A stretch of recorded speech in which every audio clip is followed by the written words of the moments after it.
Madam काय सांगाल, आज तुमचे विद्यार्थी जे होते त्यांच्या राज्यातील किंवा ठाणे जिल्ह्यातील सगळ्यात मोठ्या मॅटर्निटी हॉस्पिटलचं आज उद्घाटन होतं आहे, तर एक शिक्षक म्हणून तुमची काय भावना आहे? आज मला खूपच आनंद होतो आहे ह्या समारंभाला इथं उपस्थित व्हायला. कारण अश्विन कक्कर हे माझे स्टुडंट होते 2001 ते 2003मध्ये वाडिया मॅटर्निटी हॉस्पिटलमध्ये.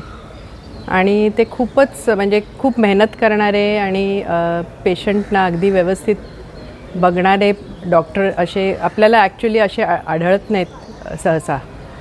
तर त्यांनी स्वतःच्या परिश्रमांनी हे सगळं हॉस्पिटल उभं केलं आणि आता त्याची खूप प्रगती झाली आणि नवीन हॉस्पिटल त्यांचं आज सुरू होतं आहे. तर मला त्याच्याबद्दल खूप आनंद वाटतो. आणि पहिलं त्यांचं हॉस्पिटल पण त्यांनी मलाच बोलावलं होतं उद्घाटन करायला आणि आता पण त्यांनी लक्षात ठेवलं बरोबर आणि मला बोलवलं. तर मला खूप त्याच्याबद्दल आनंद आहे.